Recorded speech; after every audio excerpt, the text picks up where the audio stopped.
अपने इष्ट देव श्री हनुमान जी महाराज को प्रणाम करके आरंभ करता हूँ आज का कार्यक्रम।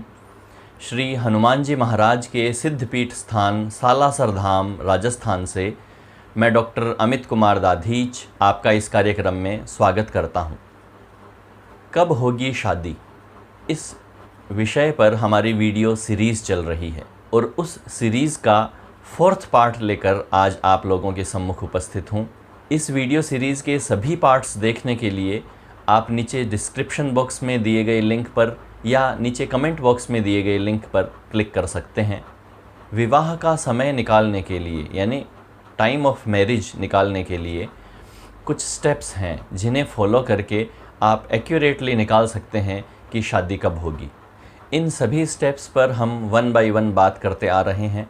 यदि आपने इस सीरीज़ के पिछले वीडियोज़ नहीं देखे हैं तो उन्हें ज़रूर देखिए, क्योंकि यदि आप कोई भी स्टेप मिस करेंगे तो आपके टाइम ऑफ मैरिज निकालने में मिस्टेक हो जाएगी। पिछले वीडियोज़ में हमने बात की कभी शादी न होने के एक सूत्र के बारे में और छोटी उम्र में विवाह हो जाने के बारे में और छोटी उम्र में विवाह हो जाने के योगों के बारे में, उचित समय में विवाह होने के योगों के बारे में और विवाह में विलंब होने के योगों के बारे में।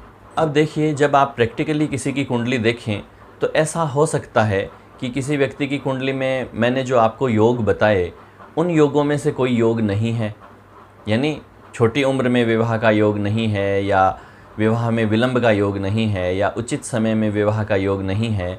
तो यदि ऐसा हो तो आप कैसे अनुमान करें कि किस उम्र में विवाह होगा? तो इसके लिए एक जनरल रूल है, एक सामान्य नियम है। वह सामान्य नियम क्या है कि सप्तम भाव यानी 7th हाउस और सप्तमेश यानी 7th लॉर्ड, 2nd हाउस और 2nd हाउस का लॉर्ड और शुक्र, इन पांचों को आपको देखना है। इन पर जितना अधिक क्रूर ग्रहों का, पाप ग्रहों का प्रभाव होगा, ये ग्रह जितने कमज़ोर होंगे या ये भाव जितने कमज़ोर होंगे, उतना ही विवाह में विलंब होता जाएगा।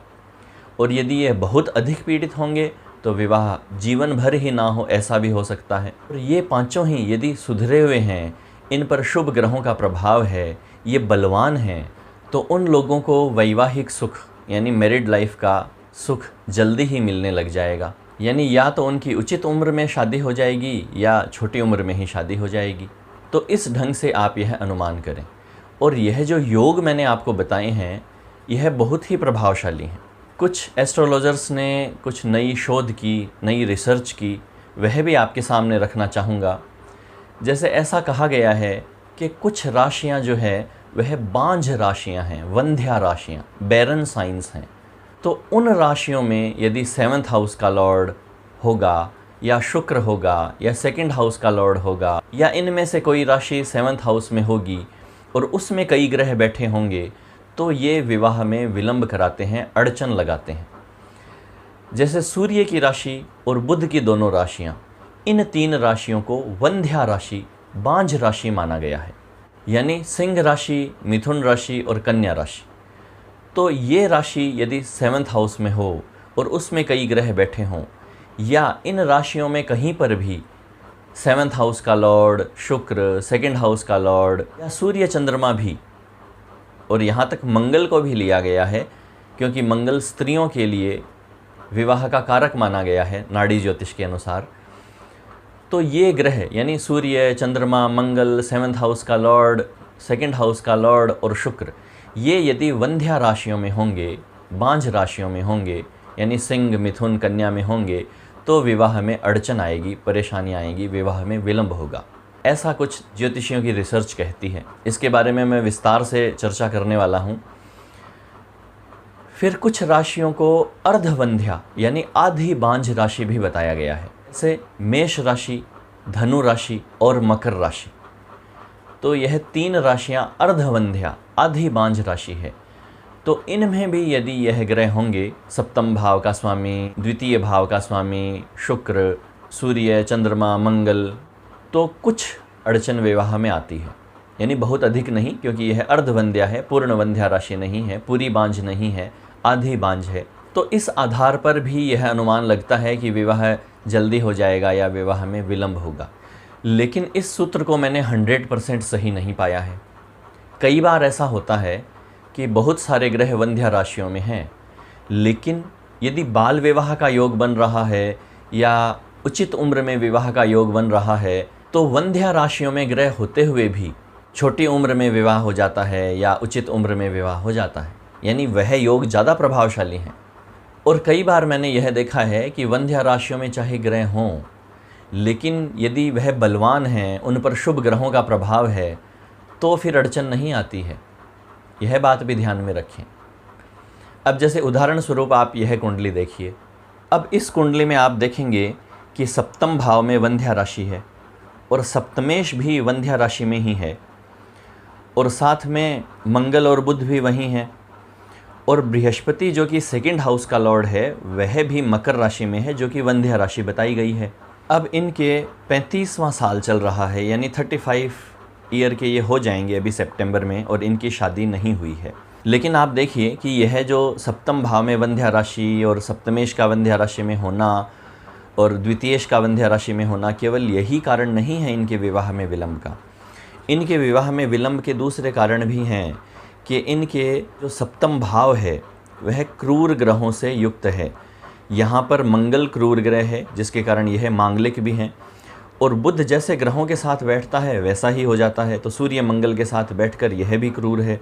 और सप्तम भाव पर राहु की दृष्टि भी पड़ रही है, और यहाँ सप्तम भाव ही पीड़ित नहीं हो रहा, सप्तमेश भी क्रूर ग्रहों के प्रभाव में है। मंगल साथ में बैठा है और राहु देख रहा है, तो सप्तम भाव और सप्तम भावेश दोनों क्रूर ग्रहों के प्रभाव में हैं। और अष्टमेश का सप्तम में बैठना भी कोई अच्छा योग नहीं है। फिर सेकंड हाउस का लॉर्ड जो है वह नीच राशि में और त्रिक स्थान में है, 12वें घर में है। और शुक्र जो विवाह का कारक माना जाता है वह शत्रु राशि में होके त्रिक भाव में होके शनि से दृष्ट है। और यहाँ चंद्र कुंडली में 7th हाउस का स्वामी वंध्या राशि में और राहु से दृष्ट है। तो यह सब कई कारण मिलने से इनकी उम्र अभी 35 वर्ष की हो जाएगी, फिर भी विवाह नहीं हुआ है, जबकि इनकी योग्यता में, इनकी सुंदरता में, इनकी स्मार्टनेस में, इनकी पढ़ाई में कहीं कोई कमी नहीं है। अब एक दूसरी कुंडली और देखिए। इस जन्म कुंडली में आप देखेंगे कि 7th हाउस में अर्धवंध्या राशि है, और 7th हाउस का लॉर्ड जो है वह वंध्या राशि में है, और साथ में शुक्र भी वंध्या राशि में है, और राहु की दृष्टि 7th हाउस पर भी है और 7th हाउस के लॉर्ड और शुक्र पर भी है। और चंद्र कुंडली से 7th हाउस में वंध्या राशि है, और चंद्र कुंडली से 7th हाउस का लॉर्ड 7th से 12th और चंद्र कुंडली में 6ठे घर में स्थित है, और वह भी वंध्या राशि में, और उस पर भी राहु की दृष्टि है। साथ ही जैसा कि मैंने विवाह में विलंब का योग बताया था कि यदि सप्तमेश अपने भाव से 5वें या 6ठे भाव में हो तो विवाह में विलंब होता है, तो वह भी यहाँ बन रहा है कि सप्तमेश अपने भाव से 5वें भाव में है। तो यह सब अधिक महत्वपूर्ण कारण हैं विवाह में विलंब के। लेकिन यदि आप उस एंगल से देखेंगे कि वंध्या राशियों में कौन कौन से ग्रह हैं, तो यहाँ आप यह सोच सकते हैं कि सप्तमेश वंध्या राशि में आ गया, शुक्र वंध्या राशि में आ गया, चंद्र लगन से सप्तम में वंध्या राशि आ गई, लगन से सप्तम में अर्धवंध्या राशि आ गई, तो यह सब कारण हो गए। लेकिन जब तक सप्तम भाव, सप्तमेश, द्वितीय भाव, द्वितीयेश और शुक्र यह पीड़ित ना हो, लगन से भी देखें और चंद्र लगन से भी देखें, तब तक विवाह में विलंब नहीं होता है। साथ में योगों का विचार तो करना ही चाहिए। अब एक कुंडली और देखिए। अब इनकी जन्म कुंडली में शुक्र भी वंध्या राशि में है, सप्तमेश भी वंध्या राशि में है, द्वितीयेश भी वंध्या राशि में है, सूर्य चंद्रमा भी वंध्या राशि में है। तो कायदे से तो इनके विवाह में बहुत विलंब होना चाहिए, लेकिन इनके विवाह में बिल्कुल विलंब नहीं हुआ। इनका विवाह 17 साल की उम्र में ही हो गया। कारण, क्योंकि इनकी कुंडली में छोटी उम्र में विवाह होने का योग बनता है। पिछले वीडियोज़ में हमने इनकी कुंडली की चर्चा की थी, जहाँ हमने छोटी उम्र में विवाह के योग बताए थे, तो वह आप देखिए कि कौन सा योग बन रहा है, और उस योग ने इस वंध्या राशि के कॉन्सेप्ट को फेल कर दिया। इसके साथ ही आपको याद होगा कि हमने एक एक्लिप्स पॉइंट की बात की थी इस सीरीज़ के फर्स्ट वीडियो में। वह बहुत महत्वपूर्ण है, लेकिन मेरे देखने में ऐसी जन्म कुंडलियाँ भी आई हैं कि जिनके एक्लिप्स पॉइंट पर ग्रह है, लेकिन उनके सप्तम भाव, सप्तमेश, शुक्र, द्वितीय भाव, द्वितीयेश, ये सब सुधरे हुए हैं, बहुत अच्छी स्थिति में हैं, इस कारण से उनका विवाह हुआ है। लेकिन एक्लिप्स पॉइंट पर ग्रह रहने के कारण विवाह में बहुत अड़चन आई है और बहुत उपाय करने पड़े, रेमेडीज़ करनी पड़ी, तब उनका विवाह हुआ। तो यह सब बातें आप ध्यान में रखें। अब देखिए, किसी जन्म कुंडली में यदि ऐसा हो कि बहुत ही विलंब से विवाह होने के योग हैं, और यदि आप छोटी उम्र में या उचित उम्र में उनकी दशा, अंतरदशा और गोचर के आधार पर विवाह कब होगा यह बताएं, तो वह आपकी बात गलत हो जाएगी। या किसी की कुंडली में विवाह होने का योग ही नहीं है और आप केवल दशा, अंतरदशा और गोचर के आधार पर विवाह का समय बताएं, तो भी बात गलत हो जाएगी। इसलिए यह बहुत महत्वपूर्ण है उन योगों का ध्यान रखना कि जिसके कारण से बहुत अधिक विलंब होता है। बहुत अधिक विलंब हम उसको मानते हैं कि 36 साल की उम्र से 60 साल की उम्र के बीच में किसी की शादी होती है तो वह बहुत अधिक विलंब है, उसे वृद्धावस्था में विवाह कहा गया है। तो अब हम बात करेंगे वृद्धावस्था में विवाह के योगों के बारे में, और कभी विवाह न होने के भी कुछ शास्त्रों में योग बताए गए हैं, तो उनको भी ज़रूर देखना चाहिए, तो उनके बारे में बात करेंगे। अब देखिए, एक योग बताया गया है कि सप्तमेश नीच राशि में हो तथा शुक्र अष्टम में हो तो विवाह वृद्धावस्था में होता है। यह योग होने पर कदाचित जल्दी विवाह हो जाए तो विवाह के बाद शीघ्र ही पत्नी की मृत्यु हो जाती है। अब दूसरा योग देखिए, सप्तम, सप्तमेश एवं शुक्र बलहीन हो तथा इन पर राहु एवं शनि का प्रभाव हो तो विवाह 50 वर्ष के आसपास होता है। यह जो योग हमने अभी बताया कि सप्तम, सप्तमेश एवं शुक्र बलहीन हो तथा इन पर राहु एवं शनि का प्रभाव हो, तो इसमें आप एक चीज़ और जोड़ दीजिए कि राहु एवं शनि के प्रभाव के साथ साथ गुलिक का प्रभाव भी हो। गुलिक जो कि शनि का बेटा माना गया है, इस पे भी हमारे चैनल पे आपको वीडियो मिलेंगे, तो उसका प्रभाव भी यदि राहु और शनि के साथ साथ सप्तमेश, सप्तम और शुक्र पर है तो विवाह 60 साल की आयु के आसपास, यानी 60 वर्ष के हो जाएंगे, 60 ईयर्स के हो जाएंगे, उसके आसपास विवाह होता है। अब एक चौथा योग देखिए, लग्न एवं सप्तम में राहु तथा शनि हो और शुक्र निर्बल हो तो वृद्धावस्था में विवाह होता है। अब पांचवा और अंतिम योग देखिए, यदि लग्नेश, सप्तमेश एवं शुक्र निर्बल हो तथा स्थिर राशि में हो किंतु चंद्रमा चर राशि में हो तो वृद्धावस्था में विवाह होता है। अब इसके अलावा आपको यह भी ज़रूर देखना चाहिए कि विवाह होने के योग हैं भी या नहीं हैं। तो इस बारे में थोड़ी चर्चा हमने इस सीरीज़ के फर्स्ट वीडियो में की थी। अब मैं आपको 4 योग बताऊंगा, उन्हें भी चेक कर लें कि ऐसा कोई योग तो नहीं बन रहा है, क्योंकि ऐसा योग होने पर कभी भी शादी नहीं होती है। जिस व्यक्ति की कुंडली में सप्तम भाव, सप्तमेश एवं शुक्र पापाक्रांत हों, यानी पाप ग्रहों से आक्रांत हों, पाप ग्रह उन्हें देख रहे हों या साथ में बैठे हों या दोनों तरफ पाप ग्रह हों, द्वितीय त्रिक स्थान में हो, यानी 6, 8वें, 12वें स्थान में सेकंड हाउस का लॉर्ड हो, तो ऐसे व्यक्तियों का विवाह कभी नहीं होता है। दूसरा योग देखिए, सप्तमेश एवं शुक्र निर्बल या अस्तंगत हों तथा सप्तम में शनि एवं राहु हों तो विवाह नहीं होता, किंतु इस व्यक्ति का किसी न किसी के साथ शारीरिक संबंध अवश्य रहता है।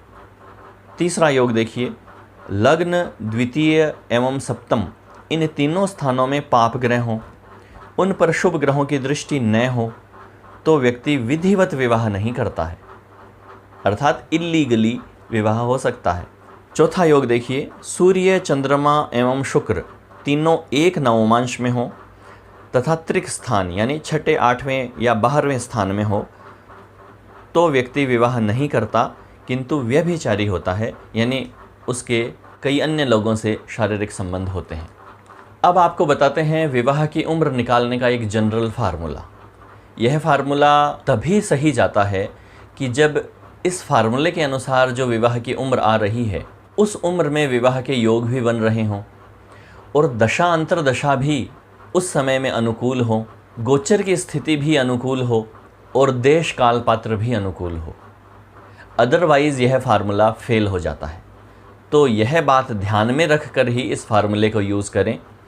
केवल इस फार्मूले के आधार पर यदि आप विवाह की उम्र निर्धारित कर लेंगे तो वह गलत हो जाएगी। और इस फार्मूले के अनुसार जो उम्र आ रही है ज़रूरी नहीं है कि उसी उम्र में शादी हो, उसके अलावा दूसरी उम्र में भी शादी हो सकती है।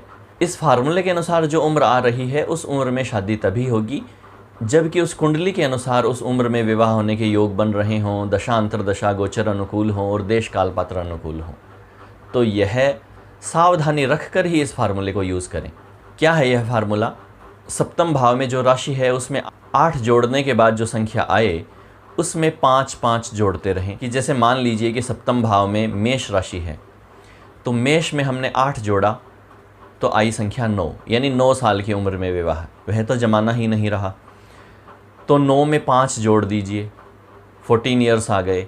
14 ईयर्स की एज में भी आज कल शादियां नहीं होती है। 14 में 5 जोड़ दीजिए तो 19 ईयर्स आ गए, यानी 19वें साल में शादी होने के योग हैं।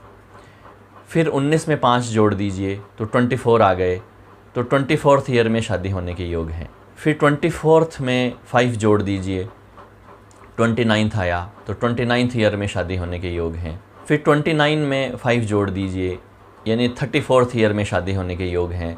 तो इस ढंग से यह फार्मूला है। अब जैसे उदाहरण के लिए यह कुंडली जो स्क्रीन पर आ रही है, इस कुंडली में 7th हाउस में कर्क राशि है, तो हमने 4 में 8 जोड़ा तो 12 आया। अब 12 में 5 जोड़ा 17 आया। अब जैसा कि इस कुंडली में दिख रहा है कि शनि सप्तम भाव में बैठा है, सप्तम भाव को मंगल देख रहा है, सप्तम भाव पर किसी शुभ ग्रह की दृष्टि नहीं है, सप्तमेश शुभ ग्रह के साथ है लेकिन क्रूर ग्रह के साथ केतु के साथ भी है और शनि की दृष्टि भी सप्तमेश पर पड़ रही है। शुक्र हालांकि मित्र राशि में शुभ स्थान में बैठा है और यह अपने नवमांश में भी है, लेकिन राहु की दृष्टि भी इस पर पड़ रही है। तो यहाँ अर्ली मैरिज का योग तो है ही नहीं, तो यह तो हमें सोचना ही नहीं चाहिए। इसमें तो साफ दिख रहा है कि विवाह में विलंब होगा।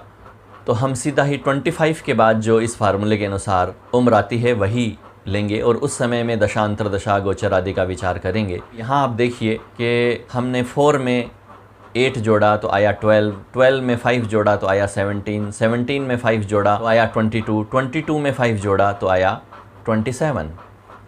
तो इनकी 27th ईयर में शादी हुई थी, जब इन्होंने 26 ईयर अपने कंप्लीट कर लिए थे और 27th ईयर चल रहा था इनकी उम्र का। वह जब आधा बीत गया तो इनकी शादी हुई, यानी यह कह सकते हैं कि 26.5वें वर्ष में शादी हुई। अब इस फार्मूले में मैंने यह पाया है कि या तो वह उम्र आपकी हो जाए उसके बाद शादी होती है, या वह उम्र चल रही है उस उम्र में आपकी शादी होती है। यानी जैसे इस उदाहरण कुंडली में इनके विवाह का वर्ष इस फार्मूले के अनुसार 27th ईयर आया, तो 26th कंप्लीट हो गया था लेकिन 27th ईयर चल रहा था, उस समय में इनकी शादी हुई।